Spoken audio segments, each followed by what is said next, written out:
পূর্ব লন্ডনের পপলারে স্ত্রীকে হত্যার দায়ে বাংলাদেশি স্বামীর যাবজ্জীবন কারাদণ্ড দিয়েছে ওল্ড বেইলি কোর্ট।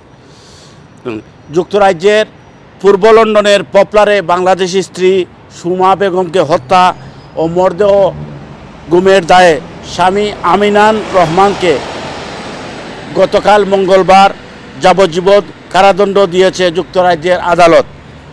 মামলা সূত্রে জানা যায় 2023 সালের 30 এপ্রিল দুই সন্তানের সামনে ও স্ত্রীর অনলাইনের বন্ধুকে ভিডিও কলে রেখে হত্যা করেন স্বামী আমিনান রহমান। হত্যার পর গুম করার উদ্দেশ্যে মরদেহ সুটকেসে ভরে টেমস নদীতে ফেলে দেন। হত্যার আগে স্ত্রী সুমা বেগমকে কীভাবে আমিনান রহমান প্রতারণা, নিয়ন্ত্রণ ও লাঞ্ছিত করেছেন সেটি উঠে আসে লন্ডনের ওল্ড বেইলি কোর্টের শুনানিতে। সুমা বেগমের অনলাইনের বন্ধু সংযুক্ত আরব আমিরাত ইউই থেকে ভিডিও কলের মাধ্যমে সুমার মৃত্যুর দৃশ্য দেখেছিলেন বলে আদালতে উল্লেখ করা হয়। পরে যুক্তরাজ্য পুলিশ এ ঘটনায় সাক্ষ্য দিতে আরব আমিরাত থেকে সেই বন্ধুকে লন্ডনে নিয়ে আসে। সুমার মরদেহ সুটকেসে ঢুকানোর দৃশ্য একটি সিসিটিভি ক্যামেরায় ধরা পড়ে। সেই সূত্র ধরে ঘটনার বিস্তারিত জানতে পারে ব্রিটিশ পুলিশ। সুমা বেগমের 2 বছর বয়সী এক ছেলে ও 2 মাস বয়সী এক কন্যার জননী। সন্তানেরা বর্তমানে ব্রিটিশ সরকারের সোশ্যাল সার্ভিসের সামাজিক নিরাপত্তা সেল হেফাজতে রয়েছে। সুমা বেগম সুনামগঞ্জের জগন্নাথপুর উপজেলার মামুনপুর গ্রামের মৃত ঠাকুর মিয়ার মেয়ে।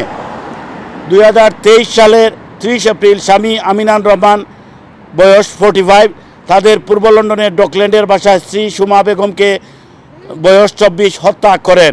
হত্যার পর লাশ গুম করার উদ্দেশ্যে মরদেহ বড় সুটকেসে ভরে টেমস নদীতে ফেলে দেন স্বামী। ওই দিনই আমিনান স্ত্রী সুমা বেগম নিখোঁজ হয়েছেন বলে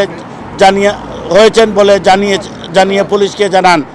পুলিশ নিখোঁজের ঘটনা তদন্ত করতে গিয়ে জানতে পারে আমিনান তার স্ত্রী সুমা বেগমকে হত্যা করে মরদেহ গুম করেছেন। হত্যাকাণ্ডের 10 দিন পর পুলিশ টেমস নদী থেকে সুটকেসে থাকা মরদেহ উদ্ধার করে। লোক আপনারা জানেন সুমা বেগমকে হত্যার কাহিনী নিয়ে পূর্ব লন্ডনের বাঙালি কমিউনিটিতে নানা উল্লেখ্য। এই সুমা বেগম হত্যার দায়ে অভিযুক্ত স্বামী আমিনান রহমানকে নিয়ে পূর্ব লন্ডনে বাঙালি পাড়ায় সমালোচনা চলছিল। অবশেষে ওল্ড বেইলি কোর্টের রায়ের মাধ্যমে সেই সমালোচনার অবসান হলো। MA কাইয়ুম, কিউ নিউজ, যুক্তরাজ্য।